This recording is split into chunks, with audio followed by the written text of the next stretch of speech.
O termo deficiência intelectual se refere ao funcionamento cognitivo significativamente abaixo da média.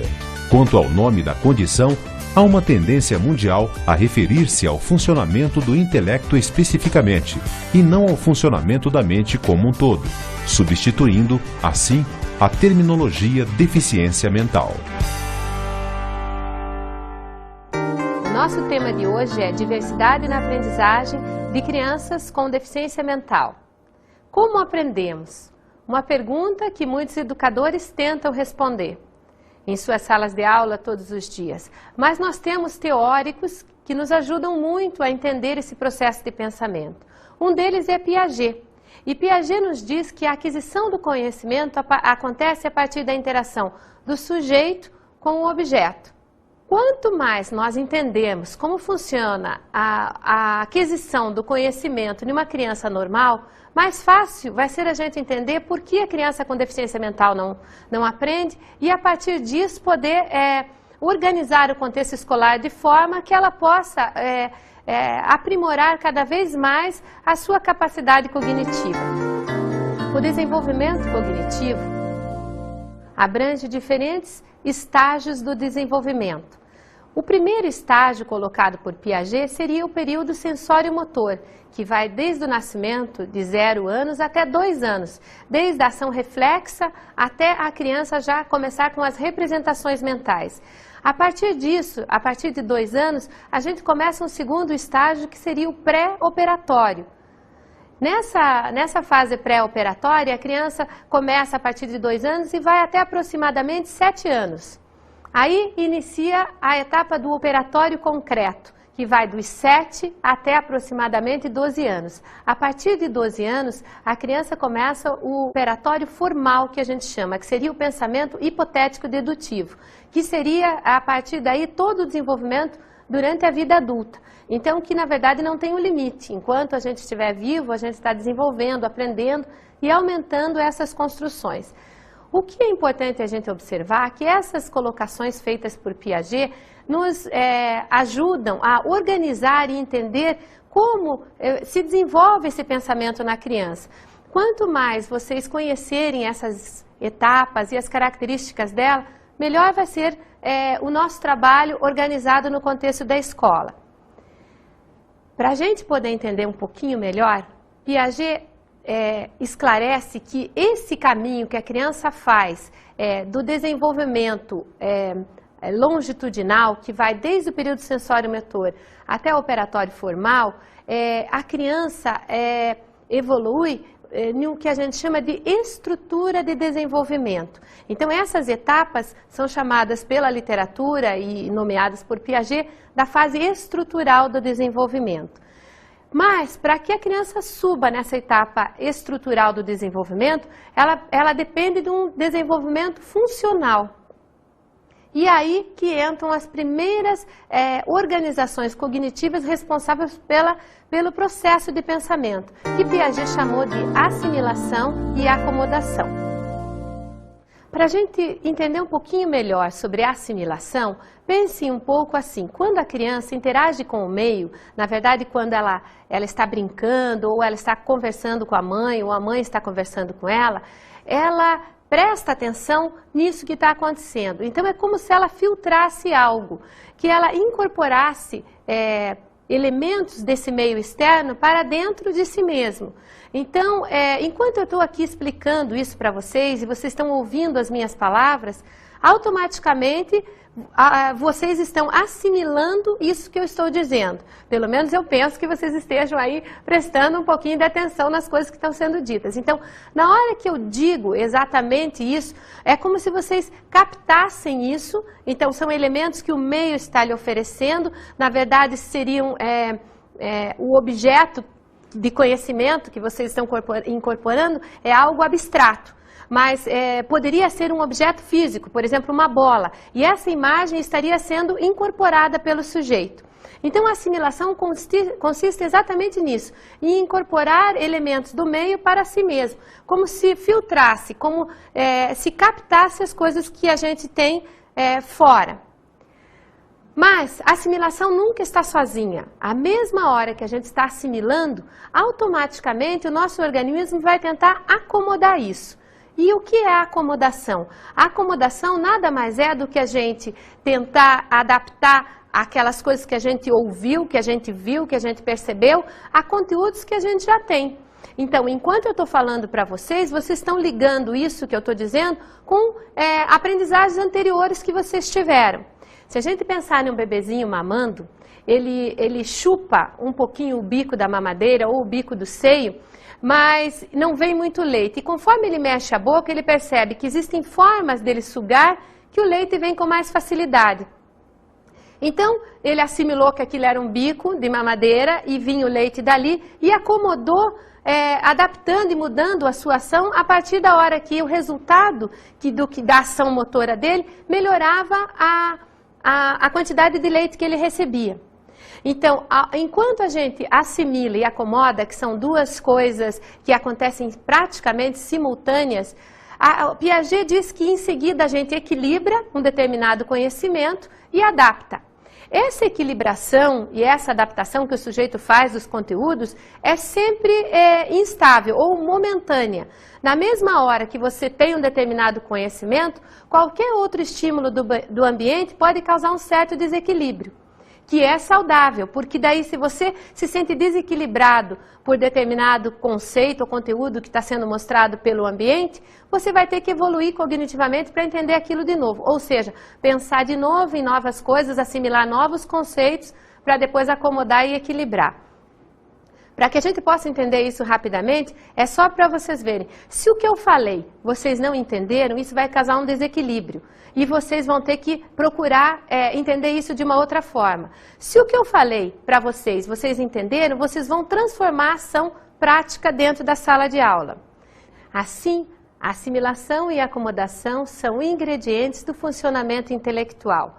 Por isso, também chamadas de invariantes funcionais. Ou seja, enquanto estivermos vivos, estamos assimilando e acomodando, e equilibrando, adaptando, que nunca é permanente. Logo vem uma nova situação que causa um novo desequilíbrio e a gente volta a assimilar e acomodar. Por isso que eles são invariantes, eles não mudam. Eles mudam conforme o desenvolvimento e o que não muda é a estrutura do desenvolvimento, as etapas que a gente vai passar, independente de ter uma deficiência ou não. A visão construtivista do desenvolvimento propõe a questão da interação. Nessa proposta de interação, a criança se relaciona com o meio, com o objeto, de uma forma bastante ampla e a partir daí vai construir o seu próprio aprendizado.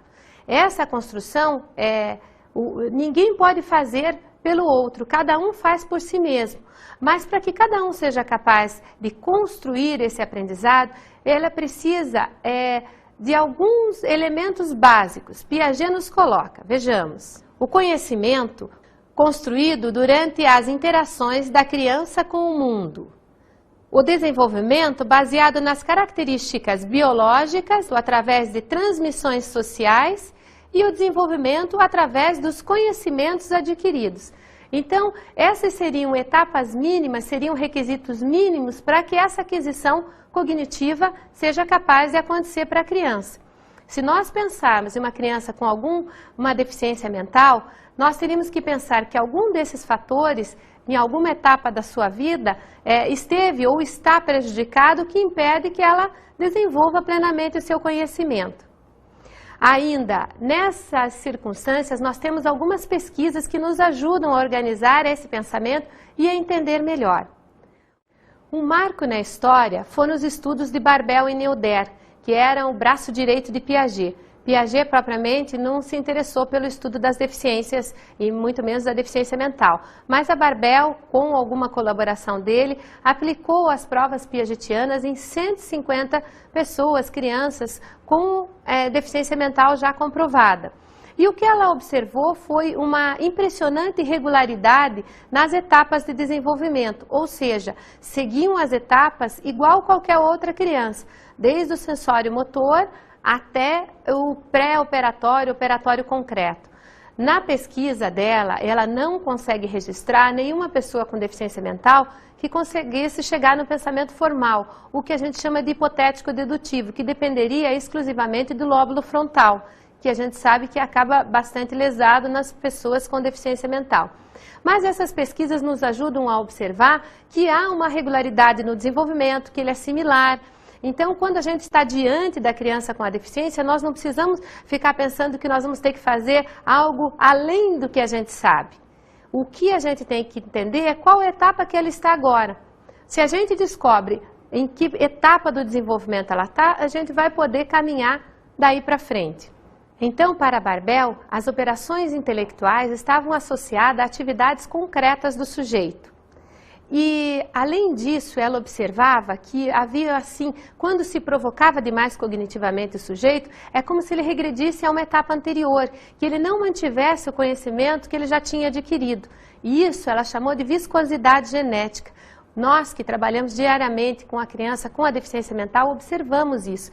Então, na segunda-feira ela parece ter adquirido determinado conhecimento, quando na quarta você apresenta um novo conhecimento, é como se ela regredisse. E, na verdade, essa regressão não existe. É um mecanismo normal que todos nós temos, de na hora que nós estamos em uma situação de desequilíbrio cognitivo, a gente volta numa etapa anterior, que é a que a gente domina com mais facilidade, para a partir daí fazer novas assimilações e acomodações.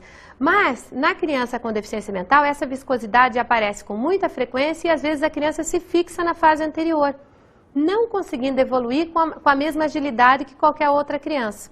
Entender a psicogênese infantil é algo necessário e que contribui muito para a melhora da qualidade da inclusão das crianças com deficiência mental. A professora Maria Tereza Mantuan contribui com suas pesquisas quando ela faz um levantamento sobre vários autores no mundo inteiro que pesquisam sobre esse desenvolvimento. E ela é rígida ao colocar que a solicitação do meio é fundamental, que a maioria dos autores concorda que não há diferenças estruturais. Então, que aquelas pesquisas feitas por Barbel e Neoder, até hoje são confirmadas. As etapas de desenvolvimento seguidas pelas crianças com deficiência são iguais. O que muda não é a estrutura de desenvolvimento, mas o que a gente chamou de funcionamento, que é o que nós vimos de assimilação, acomodação, equilibração e adaptação.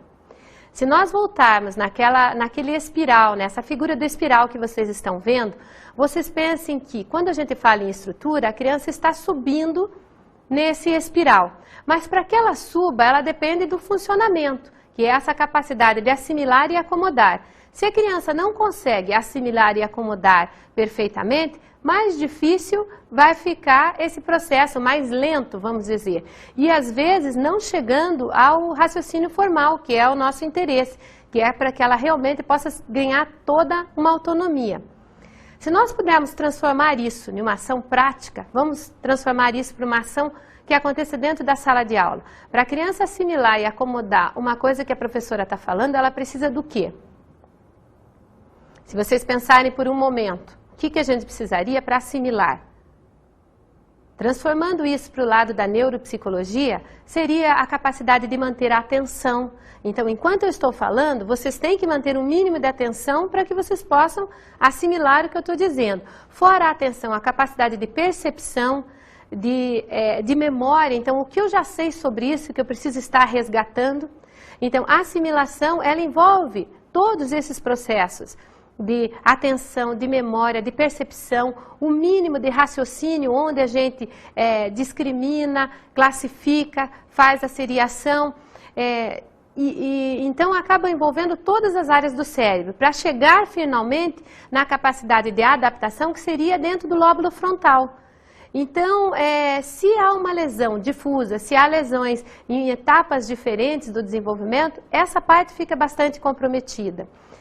Maria Tereza Mantuan diz para a gente assim: se trocas deficitárias entre o sujeito e o meio desde os primeiros anos de vida podem dificultar ou mesmo impossibilitar que crianças com deficiência mental cheguem ao raciocínio formal. Isso cabe principalmente ao processo de inclusão, porque se nós estimularmos pouco, se nós oferecermos poucas atividades que solicitem da criança melhor resposta cognitiva, mais lento vai ser esse desenvolvimento. Vejamos uma citação. Interação é uma palavra composta por dois afixos, inter e ação, o que esclarece sobre o seu significado. Ação da criança sobre o mundo e ação do mundo sobre a criança. A interação, ela é composta por uma palavra, por duas palavras que propõem essa união de forças. Cole nos diz que ela é a essência de uma atividade. Então não tem como eu estar diante de uma ação qualquer sem esse processo de interação, desta relação entre um e o outro. Na verdade, ela é um correlacionamento, é uma co-interação. Na mesma hora que eu estou aqui propondo algo para vocês, por um outro lado, além de estar recebendo, estão interagindo com os outros e comigo ao mesmo tempo, para que esse processo possa estar dentro de vocês sendo incorporado. Então, a interação ela é muito ampla e extremamente significativa. Não há como a gente pensar em aquisição de conhecimentos sem pensar nessas relações. Os relacionamentos sociais são responsáveis pelos desequilíbrios e conflitos cognitivos que vêm favorecer a evolução. Então, quanto mais essa criança estiver em casa, fechada ou sentada muito tempo na frente de uma TV, menos ela vai ter essa possibilidade de se sentir desafiada. E para que a gente possa realmente estar promovendo mudanças no comportamento, nós teríamos que estar desequilibrando-a cognitivamente. Então, se a gente pensar que, independente da escola que ela esteja, se seja uma escola de ensino regular ou uma escola de ensino especial, ela vai para lá. E durante aquele período que ela fica lá, 4 horas, ela fica muito tempo sentada, sozinha, não há uma interação, não há propostas realmente que ela vá realizar, que desequilibrem ela. Não adianta propor uma atividade que ela já saiba fazer o tempo inteiro. Isso é importante, com certeza, para que ela se sinta confortável, se sinta capaz, mas ao mesmo tempo, toda atividade, ao final, tem que promover um certo desequilíbrio. Ela tem que sentir que ela precisa e que ela tem essa condição de estar evoluindo. A própria relação entre as crianças, pequenas discussões, trabalhos em grupos, vão estar causando uma evolução extremamente necessária. Uma angústia, às vezes, que faz com que a criança se mantenha atenta ao que está acontecendo e, ao mesmo tempo, procure relacionar-se e mudar da melhor forma possível. Aspectos socioculturais e emocionais foram o eixo principal dos estudos de Vygotsky. Não poderíamos deixar de falar dele. Na verdade, falar de Piaget, que contribuiu muito, e não falar de Vygotsky, seria como ter deixado uma parte importante. Vygotsky, como professor, se incomodou muito com o processo de aprendizagem. Gastou anos de sua vida estudando as deficiências. Fazia parte de um laboratório de neurociências, onde, junto com Luria e Leontiev, esmiuçou muito o desenvolvimento da linguagem e o desenvolvimento cognitivo. Nos estudos de Vygotsky, ele considera todo o envolvimento social, as relações sociais como fundamentais, que o ser humano nasceu para estar em grupo e se relacionar. Então, quando ele fala em aspecto sócio-histórico, ele fala da história do sujeito, mais o meio que ele está inserido hoje, como elementos importantes no processo de desenvolvimento cognitivo, de aprendizagem e de crescimento. Para ele, é a aprendizagem que impulsiona o desenvolvimento. Por isso, a escola tem um fator fundamental, seria esse eixo. E essa escola, independente de ser um espaço formal, esse espaço de aprendizagem, né? Ele pode acontecer em qualquer tempo. Mas nos estudos que Vygotsky direcionou em relação à criança com deficiência mental, ele percebe que a evolução é possível, ele percebe que há uma habilidade grande nas pessoas, mas que teríamos que ter o que ele chama de uma mediação adequada. Para ele, uma pessoa com deficiência mental pode evoluir cognitivamente e enquanto eles tiveram um apoio concreto no raciocínio, né? Então ela é capaz de fazer um cálculo desde que a gente tenha dado para ela materiais concretos, bonequinhos, bolinhas, pedras, para que ela possa fazer esse cálculo, esse raciocínio de perdeu, ganhou, através de um elemento concreto. Então, quanto mais nós embasarmos com atividades concretas, melhor vai ser o desenvolvimento dessa criança. Então, quando ele coloca a qualidade da mediação, esse ser mediador, esse mediador necessariamente não precisa ser um professor.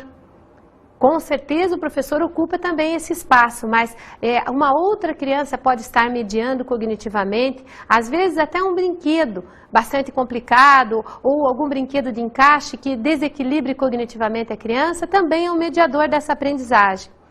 Então essa capacidade da criança estar evoluindo, cada vez mais está ligada ao meio, à solicitação, à qualidade da mediação, à história passada desse sujeito, que vem, de alguma forma, tentar superar alguma condição física que ela tenha. Então, nós poderíamos pensar que 50% seria o aspecto físico dela, mas 50 outros por cento estão relacionados ao meio. Quando a gente fala em deficiência mental e esse processo de aprendizagem, nós sabemos que nem sempre uma pessoa que tem a deficiência mental tem uma lesão neurológica, tem uma alteração cerebral. Às vezes, o meio privou tanto ela de estímulos, às vezes é uma criança que não teve uma alimentação adequada, que não teve um ambiente, quando era pequena, passava horas dentro de um carrinho que a mãe puxava lixo. Então, os primeiros anos de vida, onde ela teria que estar explorando esse meio, onde nós teríamos que ter uma qualidade de solicitação e mediação adequada, não aconteceram. Então, quando ela chega com 6, 7 anos, ou até mais, e entra na escola, ela vai apresentar um atraso que pode e deve ser modificado pelo professor. Por isso, quanto mais o professor souber, quanto mais o professor entender o processo do desenvolvimento cognitivo e as variáveis que estão atreladas a ele, melhor vai ser para o desenvolvimento do aluno que não tem a deficiência mental, melhor vai ser para aquele aluno que tem um atraso no pensamento. O professor ganha armas, o professor pode organizar melhor o seu contexto. Vejam o que diz a Montand sobre isso. Já ficou claro que a inteligência dos deficientes evolui na medida em que se atua pedagogicamente em duas frentes. A que se refere à solicitação do desenvolvimento das estruturas mentais e a que propicia uma melhoria de condições de funcionamento intelectual. Tem-se, portanto, de assegurar ao sujeito cognitivamente prejudicado uma ação concomitante de apoio e estimulação da construção de seus instrumentos intelectuais, estrutura mental, e de utilização mais ampla, adequada e eficiente dos mesmos na resolução de situações problema, funcionamento intelectual. Nessas palavras nós podemos ver claramente quanto trabalho temos. Na verdade, não podemos estar paralisados pela deficiência. Nós temos que localizá-la, entendê-la e, a partir daí, arregaçar as mangas e trabalhar. Há muito a ser feito. Quanto mais o professor organizar o seu dia a dia, quanto mais organizar as estratégias de ação, melhor vão ser os resultados. Então, pensando na diversidade de aprendizagem, nós temos que diversificar a nossa forma de estar ensinando. Se nós olharmos o que são feitos, as estratégias de ação feitas pela escola especial, nós vamos ver assim, uma atenção mais individualizada, que isso facilita que a criança prenda-se naquilo que está sendo proposto. A escola faz uma adaptação em relação ao nível que a criança está. Então, se tem 5 crianças diferentes na sala de aula, a escola especial passa a ter 5 planejamentos diferentes, para que a gente possa estar atendendo individualmente o sujeito. Além de que exercícios variados são propostos e são organizados à medida da habilidade de cada um. Então, tem criança que tem uma memória visual melhor, outra memória auditiva, e o professor precisa entender isso. Quando essa criança sai do ensino especial e passa a frequentar o ensino regular, ela ganha no sentido de estímulo, ela ganha no sentido de ter que melhorar a sua autonomia, e o professor do ensino regular precisa entender essas pequenas necessidades que ela tem. Vocês vão ver que a hora que o professor aceita estar trabalhando diferenciadamente com essa criança, os colegas também vão ajudar. Os colegas passam a ter uma certa sensibilidade em relação àquilo e também facilitam essa relação da criança com o seu processo de aprendizagem, a construção do seu conhecimento.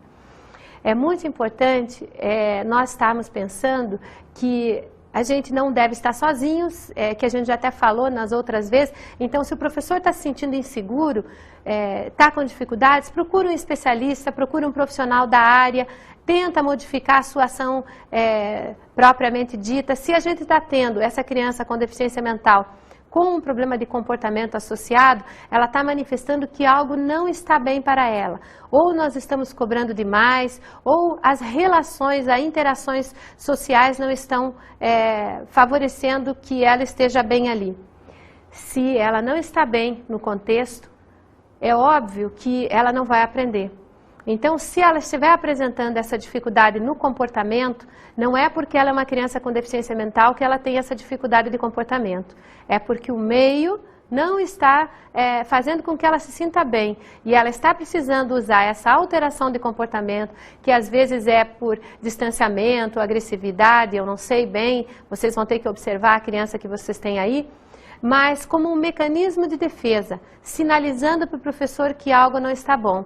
Então, nós temos que estar revendo a nossa prática, revendo as propostas de interação que estão sendo feitas. Lembrando que essa seria a nossa principal arma.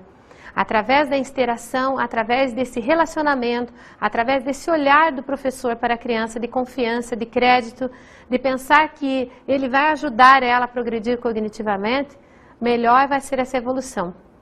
E a mudança no comportamento, nessa alteração indesejável, vamos dizer assim, passa a melhorar, né? Passa a progredir.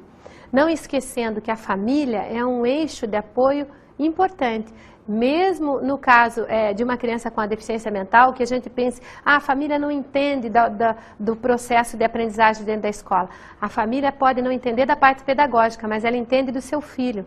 Então chama, escuta, entende o que essa família está dizendo, como é que a mãe ensina as coisas para ela em casa. Quem sabe a mãe tem alguma coisa que possa estar dizendo e está melhorando esse processo.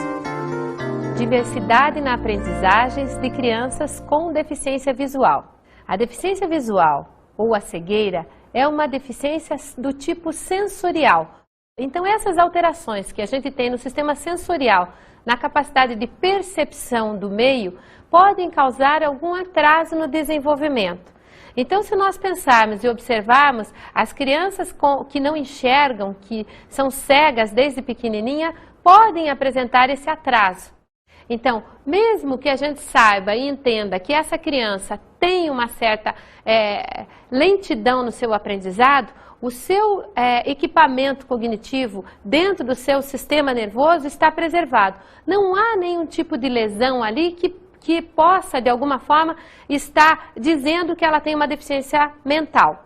Salvo aqueles casos que, em uma situação ou outra, a criança acaba adquirindo duas deficiências por funções variadas, por situações do ambiente de diferentes possibilidades. Então, se a criança, por exemplo, tem uma sequela de meningite, em seguida ela pode ter tanto a perda visual como um retardamento mental associado. Então, seriam duas coisas separadas que estariam na mesma criança. Mas, de forma geral, as crianças com deficiência visual não têm atraso no pensamento. Elas só têm atraso no desenvolvimento, certo? Elas não têm uma deficiência mental. Nós sabemos que existem vários tipos de distúrbios visuais. E esses distúrbios poderiam ser divididos em dois grandes blocos.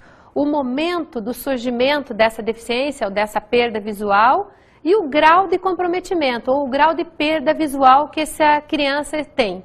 Então, se nós pensarmos nesses dois grandes blocos, nós teríamos, nesse primeiro momento do surgimento, a origem, a causa. Então, por problemas variados, como a gente puder ver, as causas congênitas, as hereditárias e as adquiridas. As causas congênitas seriam alterações durante a vida intrauterina do feto, as hereditárias seriam realmente passadas por uma alteração cromossômica E as adquiridas seriam acidentes, queimaduras, a própria oxigenoterapia, que acontece com muita frequência durante a hora do nascimento, que a criança tem a hipóxia ou anóxia, que podem levar a uma cegueira. Então, esse momento do surgimento é muito importante. Então, se a criança não tem nenhum tipo de experiência de visão, ela nasce já cega, a constituição cognitiva dela vai ter um desenvolvimento X. Agora, se a criança enxergava e perdeu essa visão por N fatores, aí então nós teríamos uma forma de locomoção, de elaboração do real diferente dessa criança em relação à outra. Mas ainda nós teríamos que considerar que dentro desses graus, né, que a gente pode ter dessa perda de visão, nós teríamos um primeiro bloco que a gente chama de visão subnormal ou baixa visão. Uma criança que apresenta uma visão subnormal, ela pode estar enxergando, mas não exatamente como nós. Então, existe aí N possibilidades de visão que essa criança tenha em forma variada. Quão importante é o tato e como ele pode trazer não só uma segurança em relação à locomoção, mas aos relacionamentos interpessoais que a gente vê que a pessoa cega precisa estabelecer com o meio e que sem o tato não tem como a gente poder realmente construir uma imagem mental. Nesse processo, nessa organização do conceito de tato, nós precisaríamos entender que para uma pessoa cega e até para todos nós teríamos dois tipos de tato. Um primeiro que a gente chamaria de tato passivo. O tato passivo inclui todas as percepções táteis que nós estamos tendo, não propriamente intencionais, não exatamente como sendo do nosso desejo estar explorando. Mas ao mesmo tempo que eu estou aqui falando com vocês, eu consigo perceber que eu tenho algo que toca o meu corpo e a temperatura desse casaco que eu estou vestindo, desse blazer, mais a textura. Então, esse tato que a gente chamaria de passivo, oferece para o cego todo um contexto da realidade, não só da sua imagem corporal que ele começa a formar, como a do contexto. Então, que ele tem um pé, que tem um sapato que está segurando esse pé. Então, o tato passivo, ele sustenta, ele coordena esse tipo de relação entre o corpo do sujeito, que tem uma perda visual, mas esse meio que o cerca. Então, automaticamente, o bebezinho já começa a formar uma relação com o meio externo através desse tato passivo. Mas ele por si só não chega.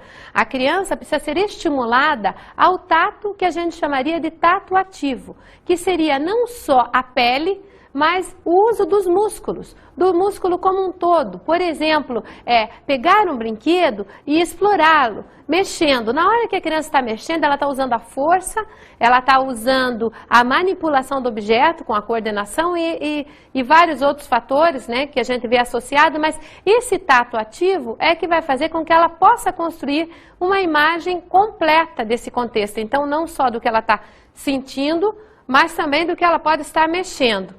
Se nós observarmos bem esse contexto escolar e se nós pudermos, à medida do possível, estarmos oferecendo, oportunizando para a criança a exploração do meio, melhor vai ser essa imagem que ela vai ter, melhor ela vai se relacionar com os outros e a partir da hora que ela se sente bem no ambiente, o processo de aprendizagem vai fluir com muito mais calma e tranquilidade.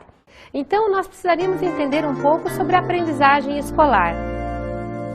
Essa aprendizagem requer algumas organizações. Vejamos, a ação educativa, ela precisa dar uma ênfase em estratégias ou técnicas específicas para a estimulação visual, orientação e mobilidade. Ou seja, na hora que a escola está recebendo essa criança, ela precisa ter em mente N fatores que podem estar melhorando o desenvolvimento dessa criança, facilitando isso de formas que esse sujeito, dentro do contexto, não se sinta desconectado. Essa organização do contexto envolve estratégias pequenas, mas muito significativas. Primeiramente, a escola teria que ter um laudo, saber se essa criança é totalmente cega ou se ela tem uma perda de visão. Isso vai melhorar a organização da sala de aula, a estratégia que o professor vai usar. Também nós precisaríamos estar fazendo com que essa criança, ao chegar na escola, reconhecesse esse contexto. Então, é saber se locomover até o banheiro, saber como essa sala de aula está organizada, quem senta à sua frente, quem senta atrás, para que ele não precise ficar fixado no lugar. Essa liberdade vai fazer com que essa criança se sinta fazendo parte da escola e mais livre para esse processo de aprendizagem. Num segundo momento, após a gente saber realmente qual seria o grau de perda visual dessa criança, nós teríamos que organizar um material de apoio. Hoje nós sabemos que nós temos N possibilidades e cada vez mais a gente tem esse acesso a esses materiais variados. Então, mesmo podendo a criança ter feito uma cirurgia ou estar usando um óculos, ela ainda assim pode precisar de um material adaptado em sala de aula. Tem crianças que só usando uma letra maior já consegue escrever e ler, mas tem outros que não. Então, para isso, nós temos algumas adaptações. Por exemplo, as máquinas antigas de datilografia, elas trazem o tipo, as letrinhas em braille. Isso ajuda muito a criança em sala de aula para ela poder estar digitando, escrevendo o que o professor está falando. Também há crianças que ainda não dominam totalmente a escrita ou se fazem lentamente. E podem estar usando, por exemplo, um gravador. Gravar o que o professor está dizendo para que ela possa fixar esse conteúdo em casa.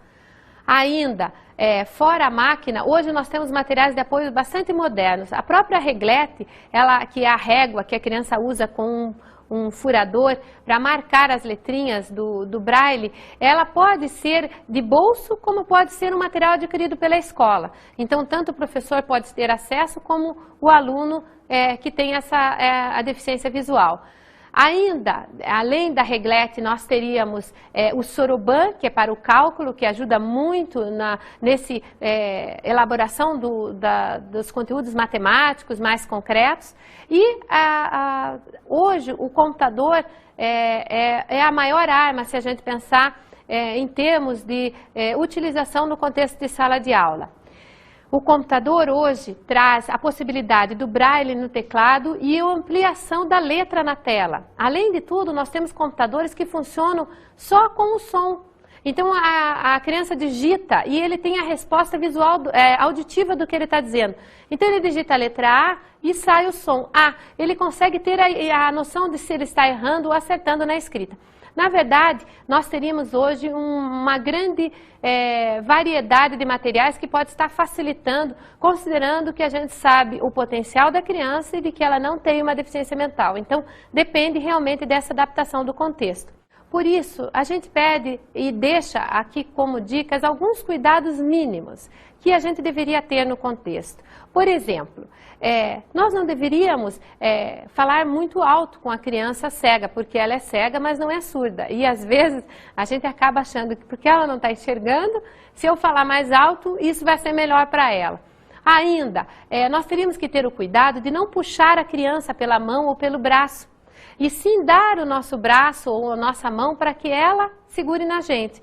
Então, se nós estivermos andando rápido demais, ela pode sozinha parar e não se sentir insegura. Então, são pequenas dicas e cuidados que a gente vai tendo no contexto que vai ajudar as outras crianças a lidarem com a criança cega como a gente, como professor. Além de que o cego não gosta, na hora que tem um debate, que ele seja excluído. Ou se tem um depoimento que cada criança está dando, essa criança cega, quando chega na sua vez, também quer falar. Às vezes a gente nota que o professor fica meio sem jeito e acaba pulando a criança cega, ou deixando ela para o final, ou colocando ela por primeiro. São pequenos cuidados no contexto escolar que vão fazer a diferença. Na verdade, essa solicitação do meio é o segredo do sucesso. Se o professor estabelecer um vínculo de confiança, se o professor tiver assim uma sensibilidade para entender essa criança, melhor vai ser. Nós também sabemos que existem professores que têm pouco conhecimento em relação à criança cega. Por isso, visite uma instituição especializada se você está ganhando um aluno cego. Descubra como é que eles trabalham lá e quais as estratégias que você poderia estar trazendo de lá para a sua escola. Toda essa organização vai facilitar a sua vida e vai melhorar o aprendizado do aluno. E esse é o nosso maior objetivo, entender que a inclusão é essa possibilidade da gente estar diante da diversidade como algo inerente ao ser humano.